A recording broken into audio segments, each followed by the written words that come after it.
Hi, my name is Jenny Yang Yizhen. My student number is S0441035. I'm junior and I'm also an English major in SUE. The speaker of the speech is Siddhartha and the title of the speech is Science in Service to the Public Good. Fresh out of college, I went to work for a consulting firm. During orientation, the leaders dished out advice. Amongst them was one pithy counsel I've never forget. He told us, "Be easy to manage." Considering how naive I really was at the time, I took his advice to heart.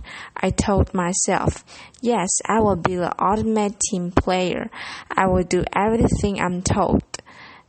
I will be easy to manage. It wasn't until I arrived in graduate school and witnessed firsthand the criminal actions of scientists and engineers in the water crisis in Flint, Michigan, and I realized how dangerous and yet surprisingly common this line of thinking really is. Make no mistake, the Flint water crisis is one of the most egregious environmental injustices of our time. For over 18 months, 100,000 residents, including thousands of young children, were exposed to contaminated drinking water with high levels of lead.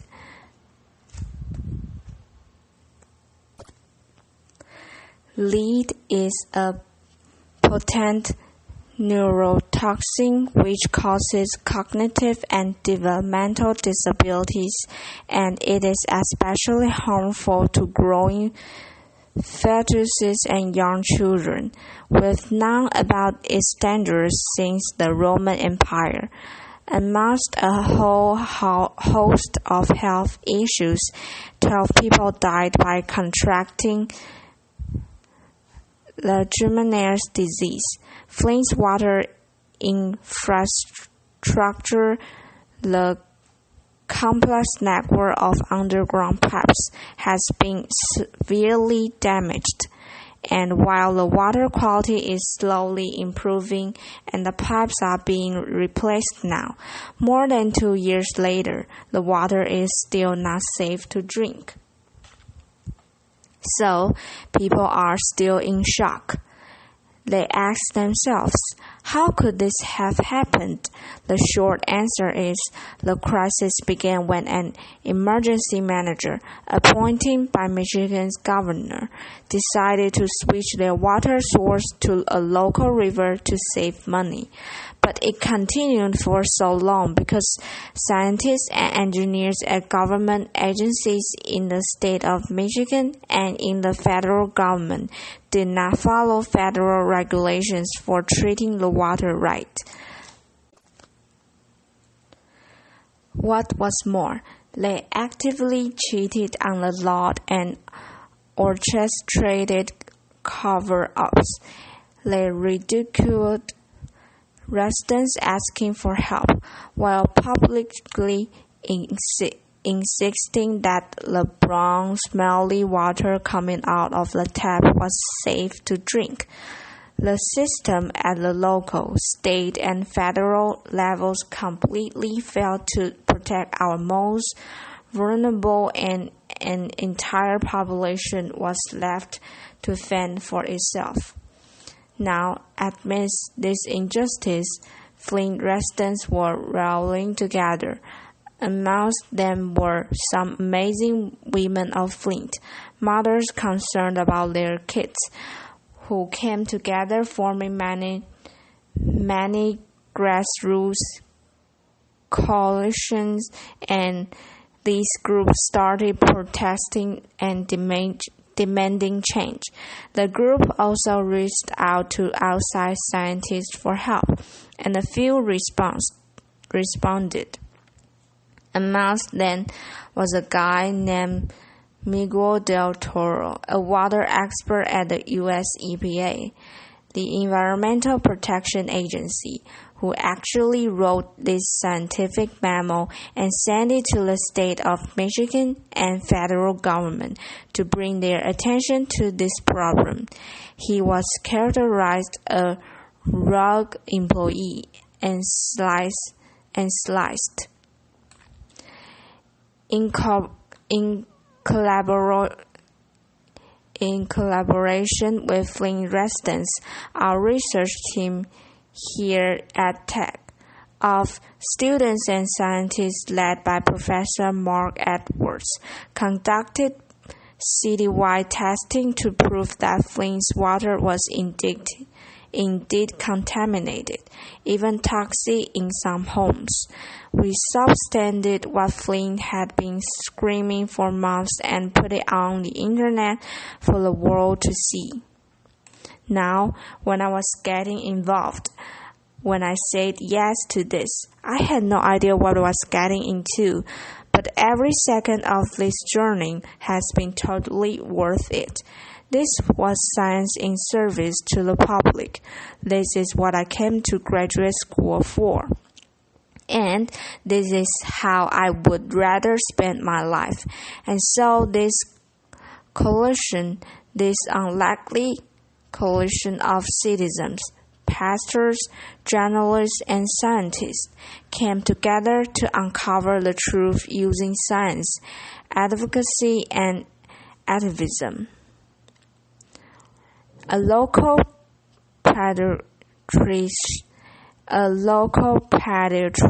figured out that the instances of childhood lead poisoning had indeed doubled in Flint during the crisis, and the state of Michigan was forced to acknowledge the problem and take steps to correct it. This group and many others got Flint's kids protected. A few months later, President Obama came in and declared a federal emergency, and now Flint is getting more than $600 million in health care, nutrition, education, and overhauling their water infrastructure. However, the arrogance and the callous disregard for public health shown by scientists and engineers at these government agencies is beyond belief. These unhealthy cultures that are festering in these groups, where the focus is on meeting regulations and checking boxes as opposed to protecting public health, is just appalling. Just consider this email that an EPA employee wrote, where she goes, "I'm not so sure Flint is a community we want to go out on a limb for. The dehumanization of an entire population could not be more obvious." Now, construct that to the first canon of engineering, which in my opinion should be the first law of humanity, to hold paramount the health, safety, and welfare of the public. Above all this is the Hippocratic oath. This is the Hippocratic oath rarely acknowledged, let alone embraced. And so when scientists and engineers, very much like medical doctors, screwed up, people can get hurt, even die. If our professionals and even students fail to get that, society pays a huge price.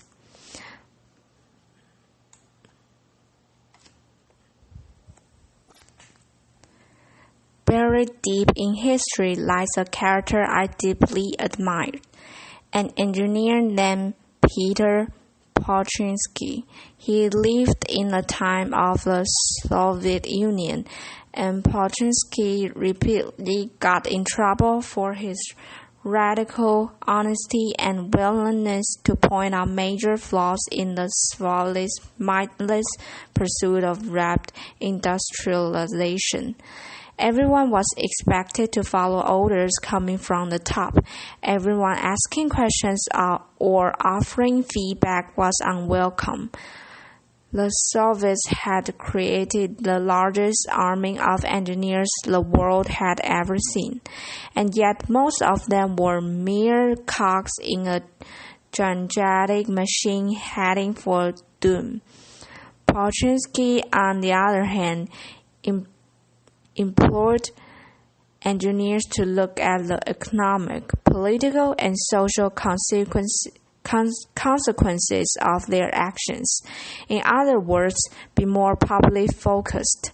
His fearless voice of reason was seen as a threat to the political establishment, and Joseph Stalin had him executed in 1929. Polchinski's view on technocrats is very different from one that is still very popular, still very common, that of the dispassionate researcher working in his ivory tower lab, or a nerdy engineer working in his cubicle. Brilliant, no doubt, yet somehow cut off from the world, shows little emotion, kind of like Spock from Star Trek, this guy. Laughter. Let's try and do the Spock shot. I don't think I will succeed. See, I can't be Spock. Thank goodness I can be Spock. Laughter.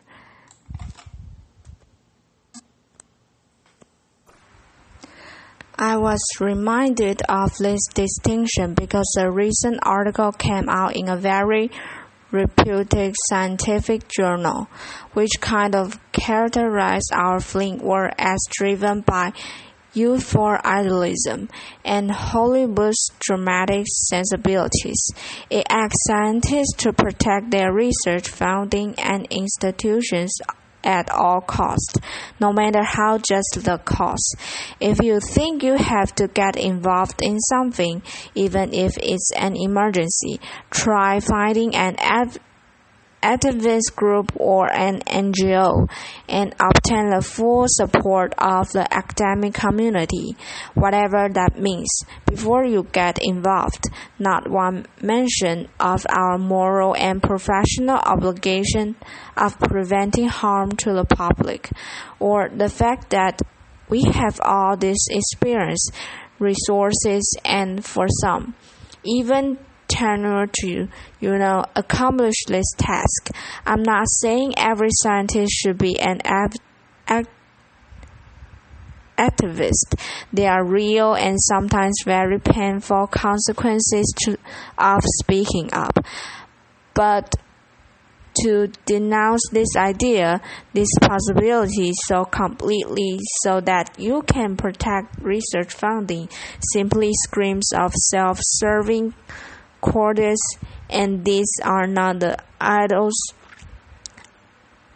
ideals we would want to pass to our students. And so you may think, okay, all this sounds great, but you will never completely change organizational cultures or imbibe mindsets in students and professions to look at their works as a public good. Science in service to the public, maybe so, but could a big reason for that be that we are not training our students, right? Because if you look closely, our education system today is focused more on creating what ex-Yale professor Bill Deresiewicz calls excellent sheep.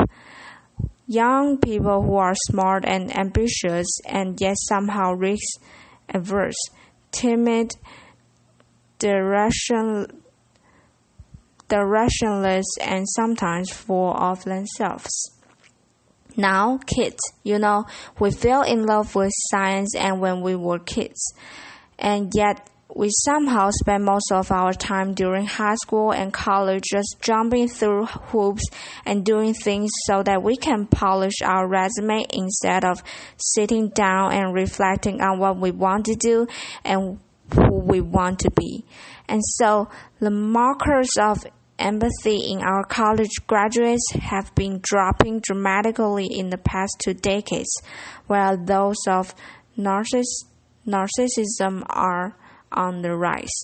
There is also a growing culture of disengagement between engineering students and the public.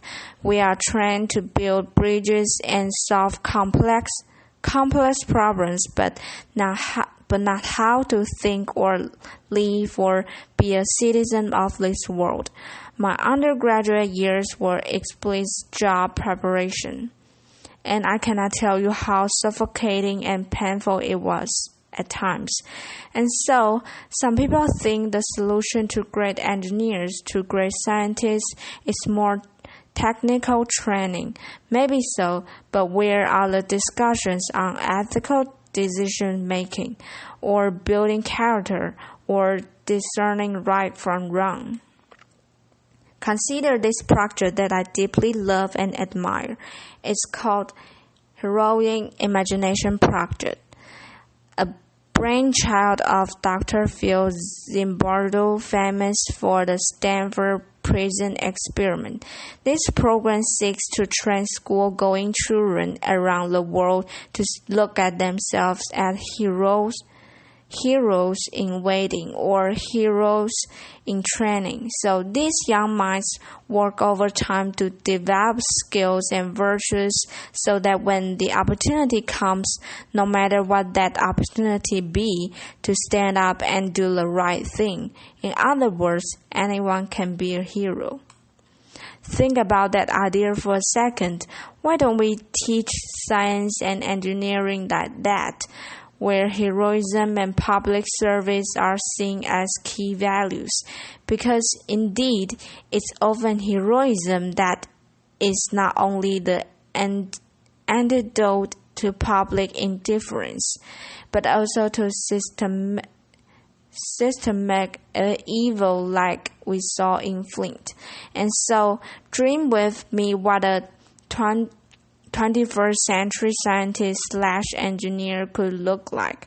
Individuals who are driven to master the sciences so that they can serve society and are also aware of the tremendous power their knowledge and decisions have. Folks who are developing their moral courage at all times, and who realize that conflict and controversy are not necessarily bad things if our ultimate loyalty is to the public and the planet. These are the people who will stand up like we did in Flint, not to be saviors or heroes in the media, but altruistic and fundamentally good actors that you and I can trust. Imagine fostering such a public-focused mindset in classes, on service trips, and during activities during college or even high school, so that these young minds will hold on to those ideals and when they actually enter the real world, whether that be consulting, academia, policy making, or even becoming the president of a country. Some of mankind's greatest challenges lie ahead of us. Contaminating drinking water is just one example. We could definitely use more. We desperately need more compassionate, upstanders, and public-focused scientists and engineers who will strive to do the right thing and not be easy to manage. Thank you. Applause.